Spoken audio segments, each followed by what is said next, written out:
Good afternoon. It's Monday, the 27th of April 2020, just after 1 o'clock. Welcome to UK Column News. Your host today, Mike Robinson, myself, Brian Gerrish, and we're delighted to be joined by David Scott, bringing us, of course, northern exposure from north of the border. Well, let's get straight on with the usual stats, which I haven't brought quite up to date. I do apologise. So it's just over 3 million global cases today, and I'm afraid I can't remember any of the other numbers off the top of my head. So those are completely wrong. But nonetheless, the averages are more or less the same. Nothing much has changed from the last time. But something that has changed is that, well, Boris is back on the streets. Boris is back. We're having a good start today. A good start today, absolutely. Boris is back on the streets. Here he is. Boris has returned. I notice he does have the coat of arms on the lectern this morning, but he gave his speech and had a couple of interesting remarks to make. So let's have a listen to him. If this virus were a physical assailant, an unexpected and invisible mugger, which I can tell you from personal experience it is, then this is the moment when we have begun together to wrestle it to the floor. And so it follows that this is the moment of opportunity. This is the moment when we can press home our advantage.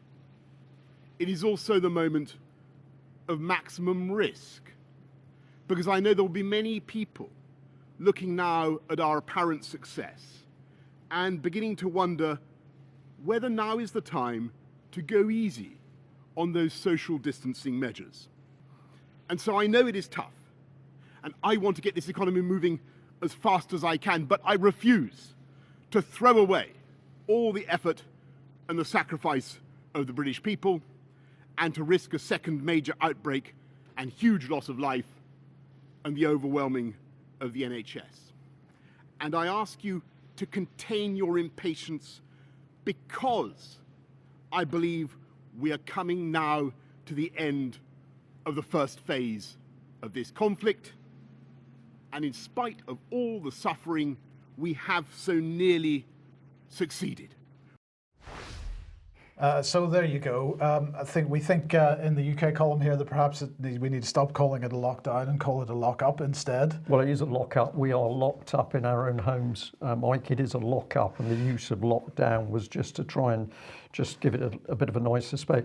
I'm looking at that man talking, I've got to say, and I thought Theresa May was bad in front of the camera, but that was truly appalling, because there's nothing between his ears. That's just a script that's been prepared. He's been told to be emotive, so he's trying to be emotive in delivering it.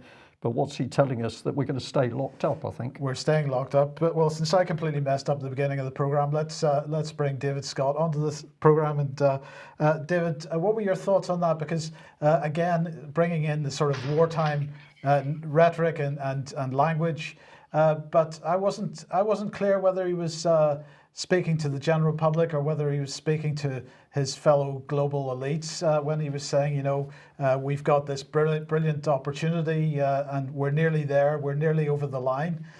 Just what are your thoughts? He was doing a Winston Churchill impersonation. That's what it was. It was now, this is not the end. It's not even the beginning of the end, but it is perhaps the end of the beginning. That's what he was doing. He was doing a Winston Churchill impersonation. He just isn't very good at it, and indeed neither am I. But it was a remarkable performance. A couple of things. One, he doesn't seem to understand the concept of the metaphor, or the person who wrote the speech doesn't. Secondly, it's really encouraging that we've got totalitarianism from Nicola Sturgeon, which we'll come to later, and totalitarian from Boris Johnson, harmonised into a single, coherent, seamless whole. And I think that, as we used to call Sinn Féin and IRA, kind of Sinn Féin / IRA, a kind of composite single entity. We need to do the same for Boris and Nicola. Maybe Bricola is appropriate.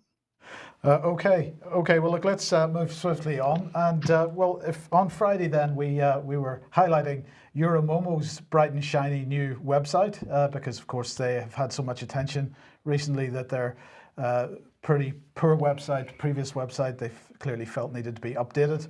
And I showed this graph on Friday, and we were making the point that the peak for the week 15 and week 16 statistics wasn't very much higher than the peak from 2017 from the 2017 flu pandemic. This is across all ages and across all the European countries, pooled deaths that Euromomo gathers data for.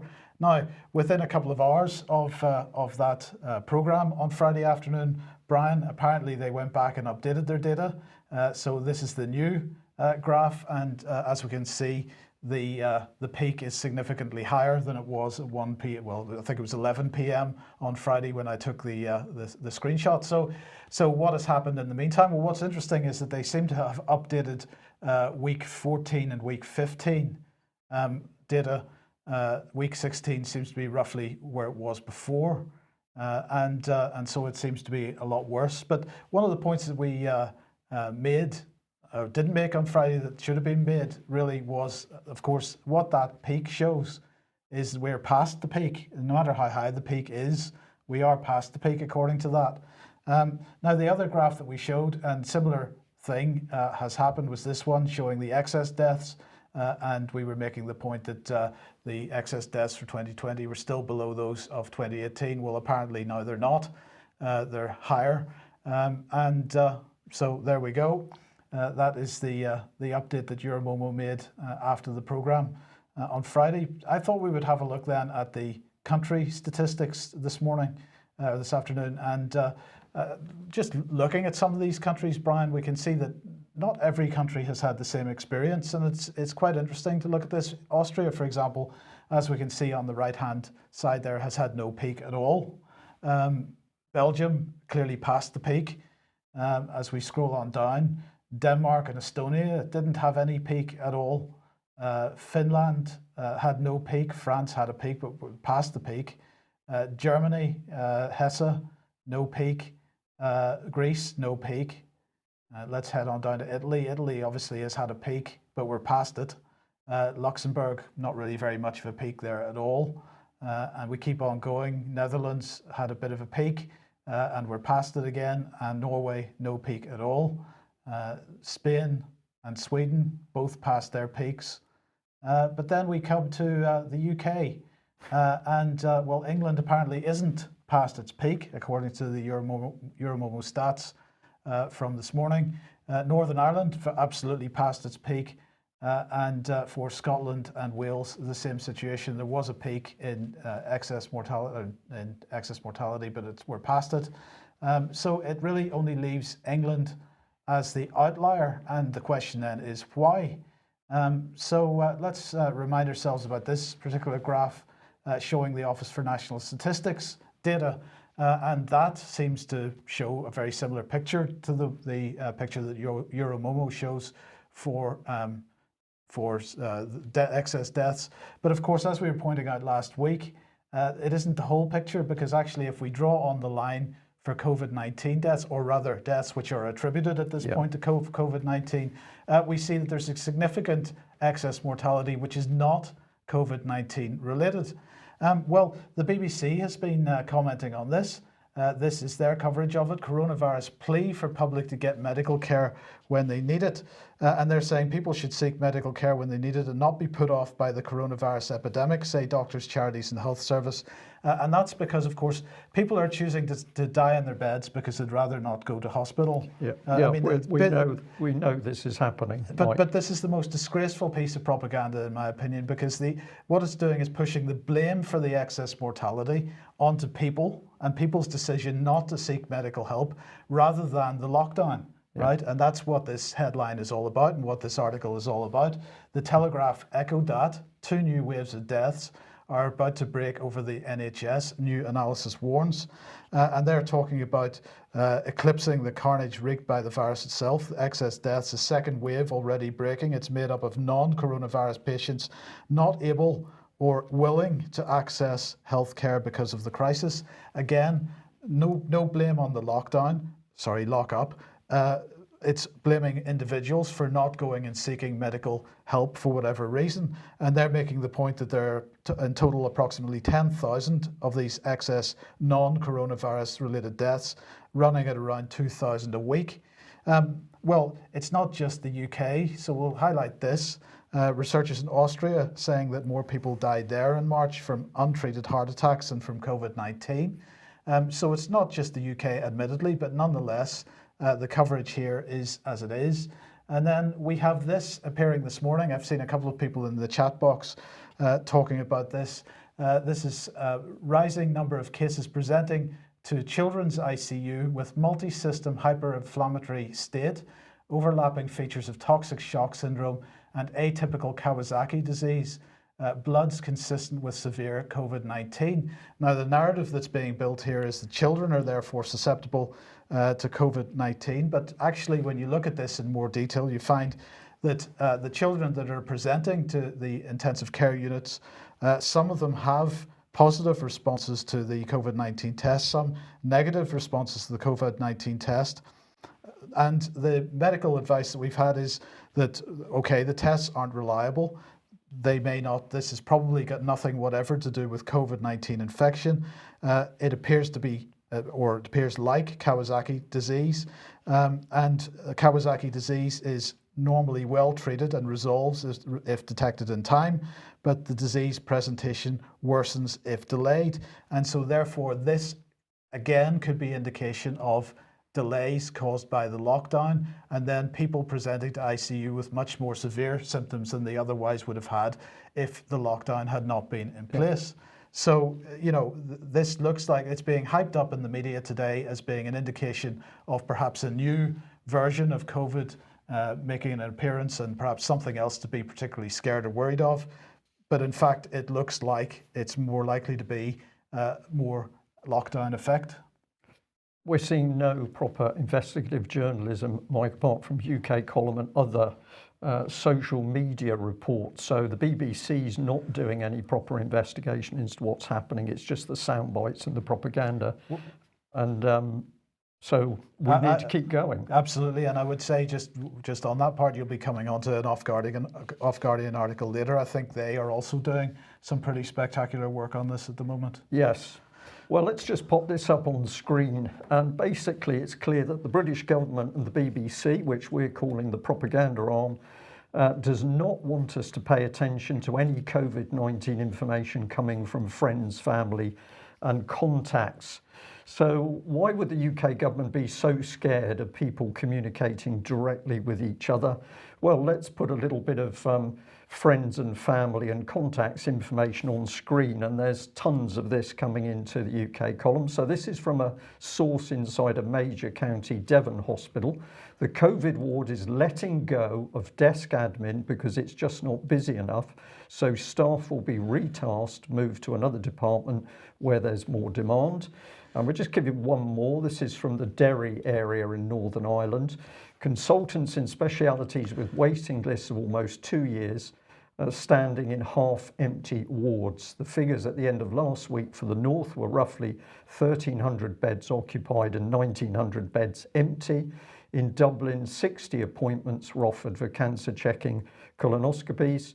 Only 4 showed, that's 4 people showed, due to hospital avoiding. This is people frightened, scared of being trapped inside hospitals and given a do not resuscitate notice. The WHO, the World Health Organization, mandates changes in death registration mean no meaningful comparisons with the past can be made. Essentially, if people die from the symptoms dying people usually have at the end of life, they're being labelled as COVID deaths, which is what you're alluding to, Mike. Was working in out-of-hours GP centre this week. Very few patients accept mental health cases, and they are way increased. Also, families struggling with behavioural problems in children, especially those with autism and learning difficulties. They miss school and structure in their lives. Old people terrified to go to hospital and won't see families. Real reluctance to seek help. A social worker friend told me they had to open a new 15-bed unit to provide a place of, quote, safety for children. This is the state of the country. This has been driven by the disastrous Conservative policy on COVID-19, but of course backed every step of the way by the BBC that simply will not tell the truth about what's happening in UK today. So just to put this into context, for up to week 15, which if I remember rightly is the 10th of April, the shaded area there on the right, these are excess deaths which are not COVID-19 related. Some of those other excess deaths which are labelled COVID-19 may not be COVID-19 actually, but that's another discussion. So David, what are your thoughts on this? Well, it's very reminiscent. We talked about Duisburg last week. It's very reminiscent of the AIDS problem, where the people who were dying in Africa, who were dying of dysentery and all the things that normally kill large numbers of people in Africa, were labelled as AIDS by a definition, by a test that was very unreliable, and you then have manufactured evidence to justify the narrative. And I'm very concerned that what we're seeing here is exactly that. We're manufacturing evidence after the fact to justify the narrative and the decision that's already been taken. Absolutely. Okay, well, let's have a look at other people who are reporting some really worthwhile stuff. This is off Guardian, and the article by Rosemary Free is the 7-step path from pandemic to totalitarianism. There are just 7 steps from pandemic declaration to permanent totalitarianism, and many jurisdictions are about to start step 5. This is such an amazing article because it's crystal clear. It provides a crystal clear analysis of what's happening, and we're going to encourage as many people as possible to go and read the whole thing for themselves.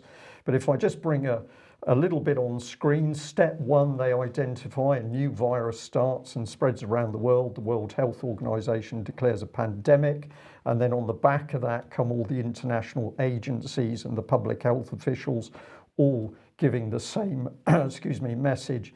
Step 2, national, state, provincial and municipal leaders as well as public health officials start daily press briefings. They use them to pump out frightening statistics and modelling, asserting the virus has the potential to kill many millions. And that's of course what we were seeing in UK with that figure of 500,000 coming out of Imperial College. Step 3, there's a concerted effort by all levels of government and public health to very rapidly ramp up testing for viral RNA along with production of personal protective equipment. They push aside the need for regulation. Key statement there. Snowballing. Step 4, it goes on, when the numbers of cases and deaths start to plateau, local officials claim it's too early to tell whether the virus has finished passing through their population, and therefore restrictive measures must continue. Exactly what Boris Johnson has just tried to do. Step 5, after about 2 or 3 weeks later, the dramatic increase in testing for viral DNA produces the desired goal of a significant upsurge in the number of people found positive. Step 6, large-scale human testing of many differential types of antivirals and vaccines begin, thanks to a concerted push from the World Health Organization, Bill Gates and his collaborators. Well, that's factually correct. And 7, soon the new virus starts another cycle around the globe, just as influenza and other viruses have every year for millennia. And of course, Brian, I'll just say that was a key part of what Boris was presenting during his little speech this morning. We've got to prevent the second wave coming, the second peak. Yes. And so we're already being primed for that, absolutely. Yeah. So a really excellent article by that lady. She is seeing through the whole scam in a crystal clear way. Encourage you to read it. Okay, David, let's move on to economy. And well, we've shown this graph in the last couple of weeks. It's obviously updated again, but the situation not getting any better with the Fed.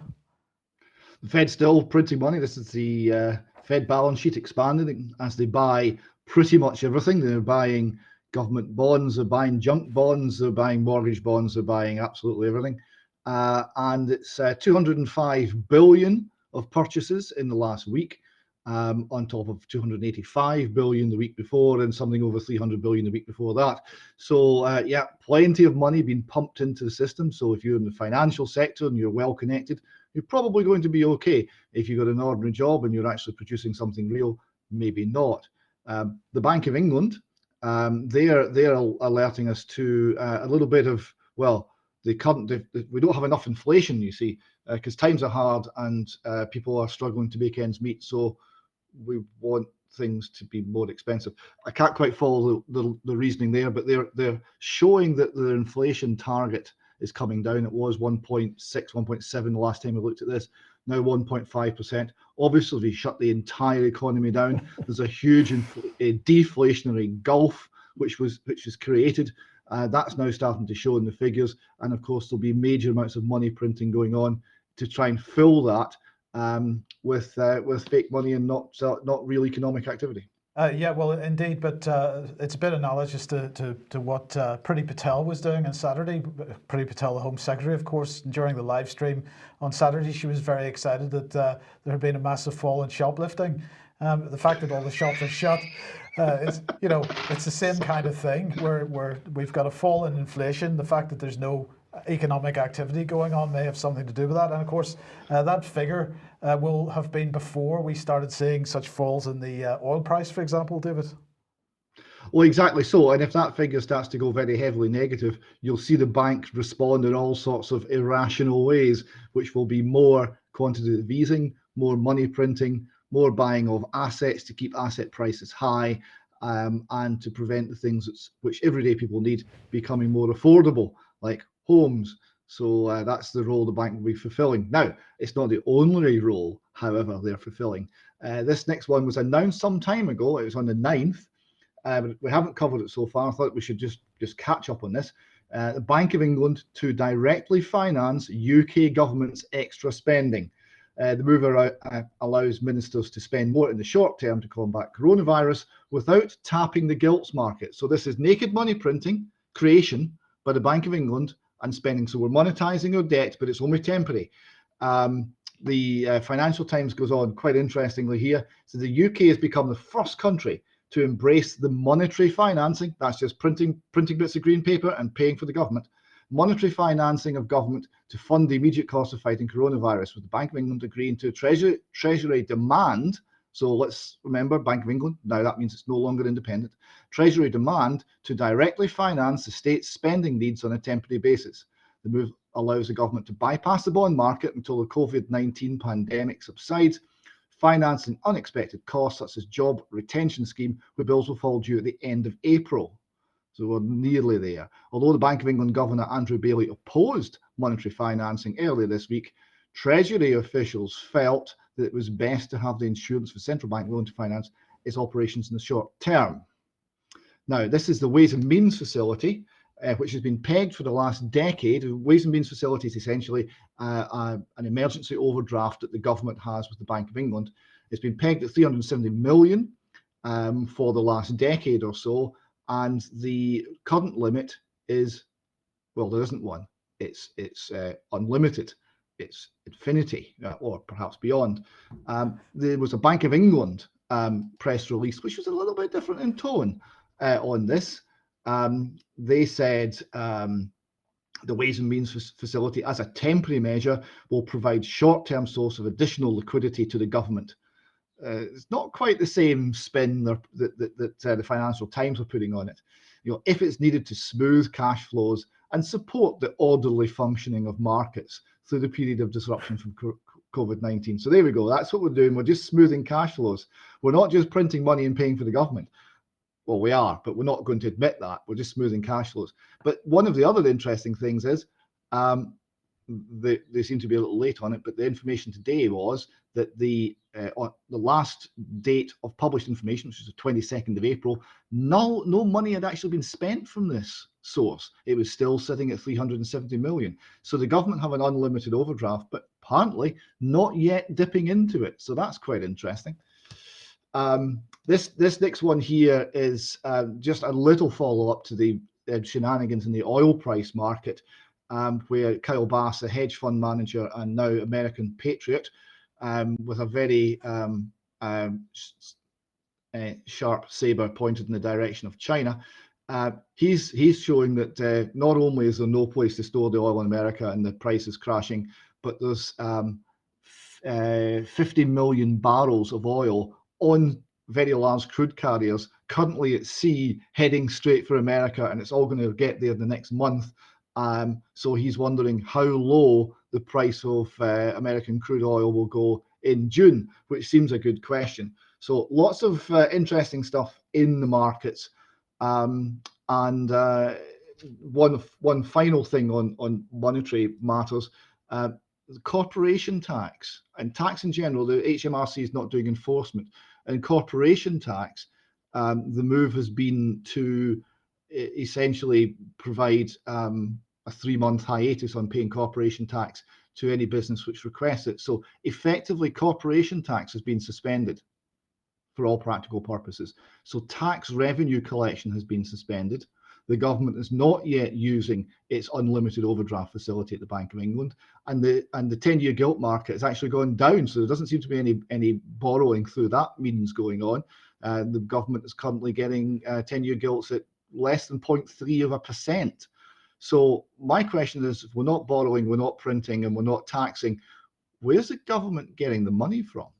Well, they only need money if they're going to spend money, and I'm not seeing too much evidence of that. For example, they were going to spend billions of pounds on thousands of ventilators. They were given contracts to every manufacturing company in the UK, what's left of it, including Dyson. And in fact, that's all been cancelled, so there's no need for ventilators. How much money is actually being distributed at the moment? I'm not seeing a huge amount of evidence that there is any, and we'll see when, although companies have been allowed to now apply for the funding for the furlough scheme, how quickly will that money actually start appearing? And it may be that the only reason that you're not seeing that overdraft facility being used yet, David, is because none of the money has started actually flowing out from government yet. Well, this is the only rational explanation, because it would have to show in some of these stats somewhere. So we'll watch these carefully, and as the money flows out, as indeed it must, one would assume, we'll see what happens to the Ways and Means facility and what happens to interest rates. Yes. Now, we are about to have surveillance of a kind that we haven't seen before launched upon us with this whole contact tracing idea. So whereas in the past 77 Brigade and a bunch of other agencies have been tracking material that's been distributed across the internet, now we're actually going to track how people are making contact with each other in the physical world to a much greater level than we've been able to in the past. But the question being asked here, David, is the state's surveillance program a price worth paying? Oh. Yeah, because this was true comedy genius. Because it asked the question and then it said a major increase in state surveillance is a price worth paying to beat COVID-19. A UK think tank says. Oh, which UK think tank? The Tony Blair Institute for Global Change. Well, there's a surprise. In a report, the Institute argues that the public must accept a level of intrusion that would normally be out of the question in liberal democracies. So there we go. That was their summary. Now, The Guardian went into it as well in a little bit more detail, and they quoted the Mr. Yu, the person from the Tony Blair Institute, who was presenting this. And he said, in normal times, the degree of monitoring and state intervention we are talking about here would be out of the question in liberal democracies.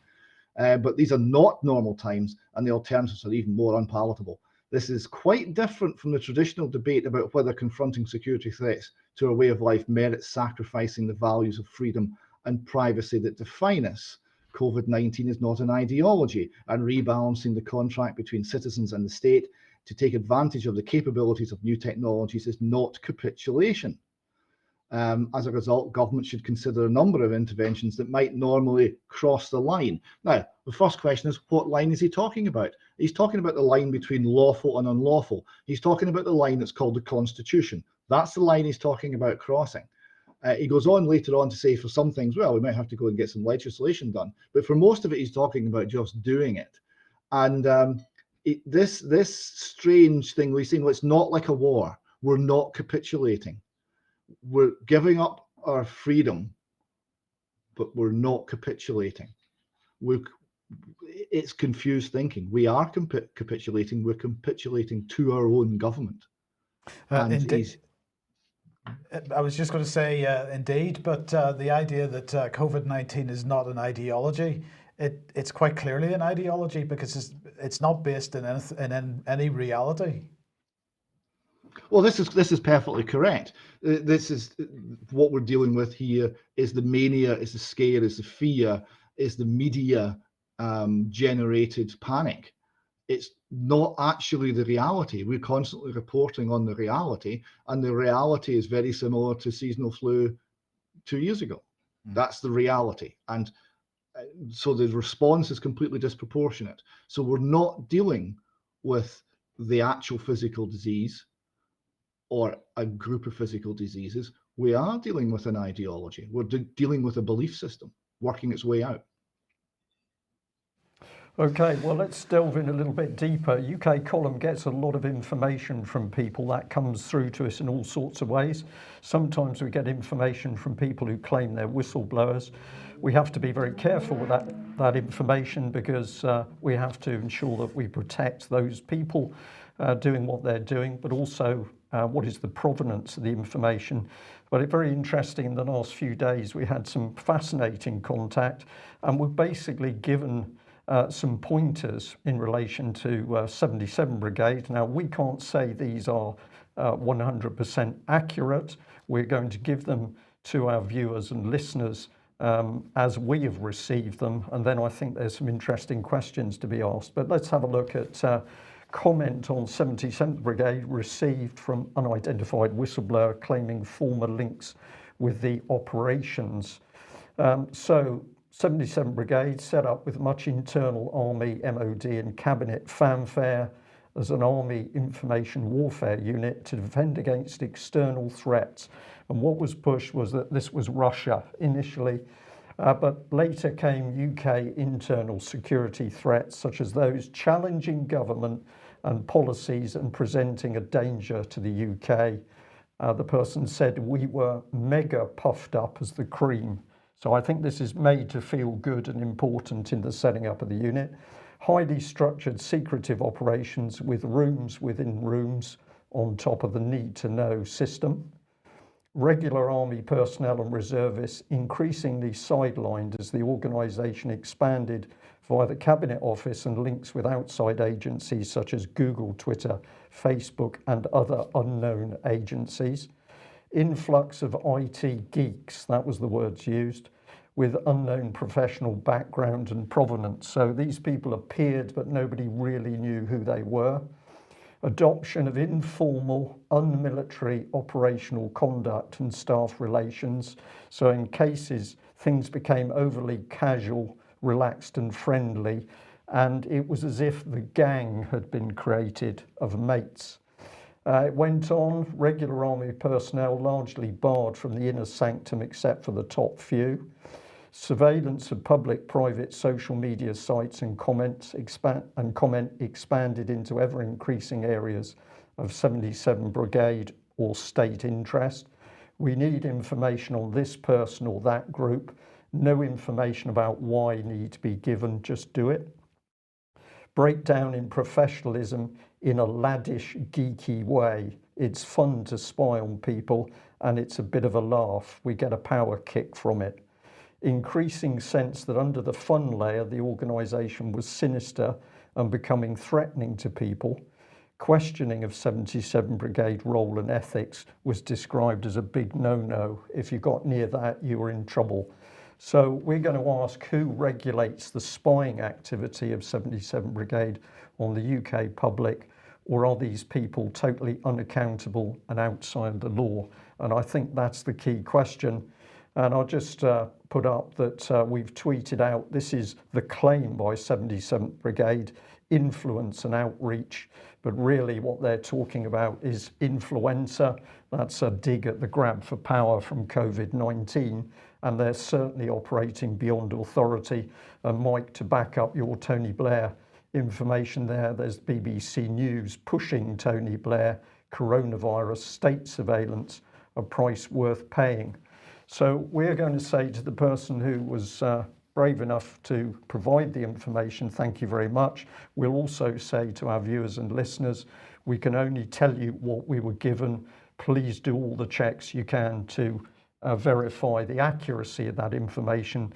But I've got to say some of it sounds a little bit too close to the way the military conducts themselves to not be from the mouth of somebody who has some knowledge. Well, I would say that I recognise some of the comments on that, some of the statements in that from hints and comments from some of the public speeches given by senior military personnel in the last year or so. Yeah. So there may well be quite a bit in that. Now, David, Integrity Initiative, of course, related to 77 Brigade in the sense that they also were targeting in the early days of 77, like in the early days of 77 Brigade, Russia in particular, but they don't seem to be doing very much at the moment. They do not. It's very striking because in the early days when they were justifying their existence and justifying their bill to the government, and the government funded them to the tune of £2 million last year, they were pointed at their Twitter account and the influence the Twitter account was having. And what we see here is a notification I got that the Integrity Initiative Twitter account has in fact gone to sleep. There's been no activity at all since the 11th of February. So they seem to have vanished. The main Institute for Statecraft website is still closed down with its holding page saying we've been hacked and we're not happy about it. And the internet seems to be completely clear of any recent references to an Integrity Initiative, to Chris Donnelly, to the Institute of Statecraft, to any of it. It seems to have vanished. It'd be very interesting to find out what the government financing for this is this year. Well, it may be that there's a shift in tactics because, as Brian said, their 77 Brigade initially was supposed to be operating looking outwards from the UK at foreign countries and what they've been doing, what they were doing in terms of what they describe as disinformation and misinformation. As I'm highlighting in this article on the UK column, the British military information war waged on their own population, that seems to be now looking inwards. And lots and lots of questions to be asked. The points I'm making in this article are really the combination of 77 Brigade, the Cabinet Office, and the various mechanisms, fusion doctrine, and so on, and how this is fitting together to provide this information war, which is being waged on certainly a section of our own population, but everyone really that's asking questions about things at the moment. Yeah, and a very good article. Do read it. And share it, please. And share it, yes. Yeah. Now, if you do like what we're doing and you'd like to support us, then you can do that by heading over to ukcolumn.org/community. There are options to do that there, and your support much appreciated. And again, once again, thank you very much to everybody who has joined us in the last few weeks. That has been fantastic. And I'd just like to let everybody know that if you'd like to watch the live stream of the upcoming AV11 conference, which is taking place on the 8th, 9th and 10th of May, the ability to join that is now up on the UK Column website. If you go to ukcolumn.org/community/events/alternative view 11, and you'll find it there. And lots of good things happening. And just a very quick update that over the weekend, Ian Crane was moved from a mainstream hospital into a cottage hospital, which gives him a much more pleasant environment. He's still recovering from those emergency operations. He's still got some pain problems, but mentally he's there. And there's a great team now working together to make sure that AV event comes to fruition as a live stream. So more information on that and speakers in due course. But what a backdrop with the whole world locked down as a result of this claim of the COVID-19 virus pandemic. Locked up. locked up. Yes. Well, speaking of the lockup, this is the World Health Organization. As time goes on, we find more documents basically making the same points. So we just want to highlight them. So this is World Health Organization from October 2019, saying that there's little or no scientific evidence for the effectiveness of measures such as social distancing, travel restrictions, and lockdowns. So that's pretty clear. Then we have this International Business Times: brain damaged UK victims of swine flu vaccine gets 60 million in competition. Now this is from 2014, and basically the point here is that Swiss and German media had been making the point that compulsory vaccination was going to be necessary against coronavirus. But as this article is pointing out, the last time there was a vaccination program following one of these types of pandemics, this was 2009, 2010, it led to sometimes severe neurological damage, especially in children. And the claims that came in for it ran to £60 million. So that was just in the UK. So we might want to be thinking very seriously about whether we make it mandatory to take a vaccination, which is it's going to be a completely untested vaccination when it goes onto the streets for this particular thing. And Brian, what's going on in Italy? Well, this is quite remarkable. There's a video clip on YouTube. It's coming up to 400,000 views. And this is a lady. Now, I'm not sure whether she's an expert who was invited in to talk, or whether she is an Italian politician in her own right, called Dr. Bolgano. But she read out results of analysis into vaccines in the Chamber of Deputies. That's part of the Italian government. I'm just going to bring a bit up on screen, but we'll do more on this on Wednesday. So they looked at 4 vaccines: Infanrix, Priorix, Hexion, and Gardasil 9. And if you look at the bottom of your screen, obviously you can freeze this screen to read it in detail. I've got a little bit of an eye on the clock today, but she's talking about what they found. We found monkey DNA from the Vero cell lines. These are potentially carcinogenic. We also found 8 toxins. Go on to the next report here. This is the Priorix. Is made from 2 cell lines from chicken embryos and human diploid cell lines. First of all, we found a good amount of fetal DNA. So in the vaccine, we found the entire genome of the human being. It's a real component of the vaccine. And if we go down to the bottom, it's also got here, also like the Infanrix X vaccine, the chemical analysis showed high levels of chemical contamination to allergenic proteins, which can produce antibodies that are dangerous.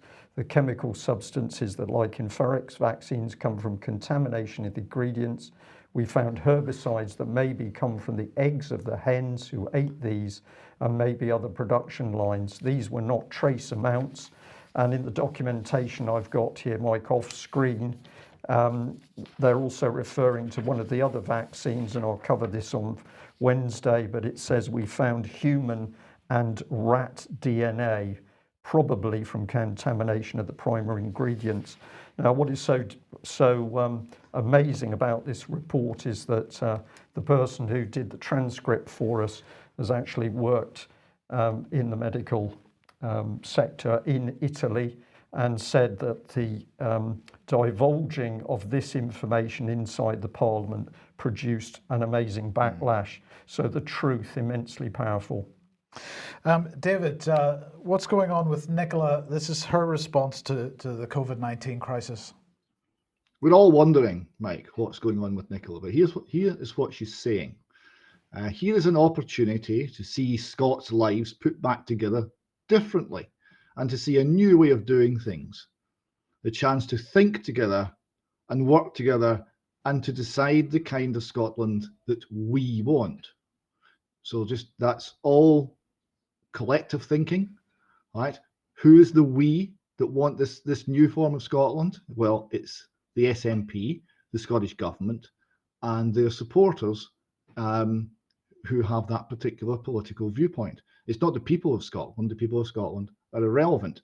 We are going to have our lives put back differently, whether we want it or not.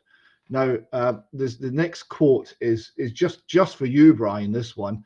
This was Nicola in full flow. The crisis has prompted us to drive change that otherwise may not have been so urgent. We have seen the great capacity of our society to work together in a common purpose. So could it be possibly more clear, right? We've got common purpose ideas. We are changing society. We're not going to put it back the same way as it was before. And it's all collectivist. It's communitarian. These are the ideas and the wishes of the people of Scotland to be left free to live their lives. They will be ignored. But in the meantime, you've got hate crime legislation being put forward. Yes, this is the latest assault on liberty north of the border. So there's going to be a new crime of stirring up hatred. So you don't actually have to do anything unpleasant to anybody. You simply stir up. You say things which are deemed to be likely to influence another undefined third party to do something unpleasant to an undefined fourth party, something like that. It's going to be illegal, and it's disability, race, religion, sexual orientation, or transgender identity are the categories it's covered so far. Not actually sex. That's been held off so far, but that might come in too.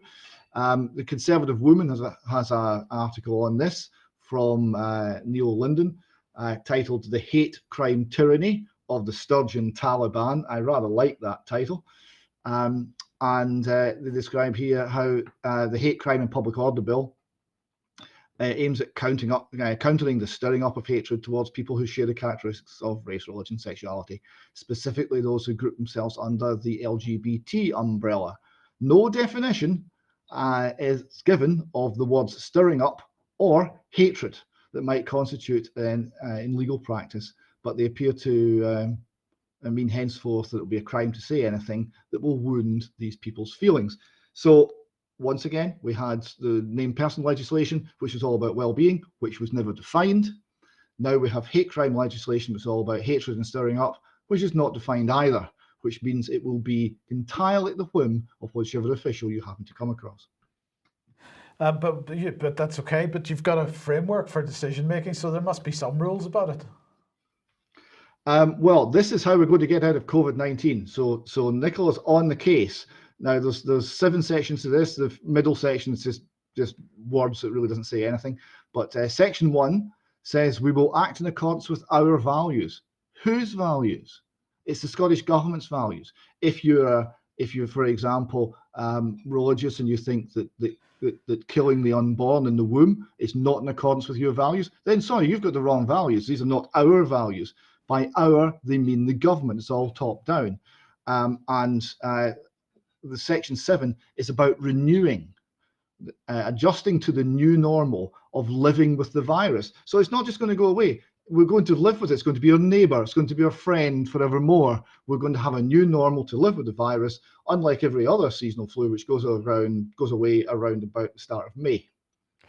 David, quick response, if I may. The framework there is a very important technique. This has been going on in the public sector now for well over 20 years, but we certainly say 20 years, because by producing these bullet point statements in a framework, what you're doing is constraining people's minds to those points. You're stopping them thinking. You are putting the framework agenda in their minds. This is brainwashing, is what it is, and that is why you're seeing the use of these templated plans through local councils, throughout the NHS, through the military. This is how you control people's minds. David, let's end then with what's going on in Ireland with TUSLA. Yes, I wanted to cover, there's been a lot happening in TUSLA. We're having a lot of information coming in from Ireland about what's happening in the deep underpinnings of TUSLA. This is one that's made the mainstream press. TUSLA sent a victim of the St Patrick's Guild adoption scandal an almost entirely censored copy of her mother's death certificate, quote, to ensure that it can't be found in the General Registration Office. So this is a bizarre story. So the woman, who's 67 years old, was one of 126 cases of illegal birth registrations that Tusla discovered in the records of the St. Patrick's Guild adoption agency. So she'd been illegally, never legally adopted. The records were transferred to Tusla in 2016. The certificate was for the woman's mother who had passed away. It was a death certificate for her mother that she'd never met. But all information apart from a doctor's signature and the cause of death were redacted by Tusla so that, quote, the records could not be found. Tusla said, I think the reason to redact all of that is to ensure that it can't be found in the GRO because it's third-party information as per GDPR. That's the advice we are getting and the legal advices that we are getting, they said. I just want to highlight how callous Tusla is as an organization.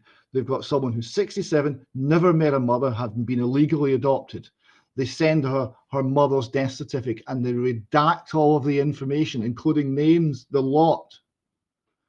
Who can do that and think that's okay? What sort of sick organization does it have to be where the culture within it thinks that's how you treat someone in that position? The same type of mentality that locks up the entire population of the country and then wonders why you have excess deaths, David? Well, that would be right, Ben. That would be right, Mike, yeah. Okay, we'll leave it there. Yeah, well, we've put out a lot of particularly hard stuff in our news today, which will allow people to take on board. But if you do not like what's happening in the country at the moment, obviously you need to speak out, because it's only by challenging those who are have got the control and power we're going to change anything.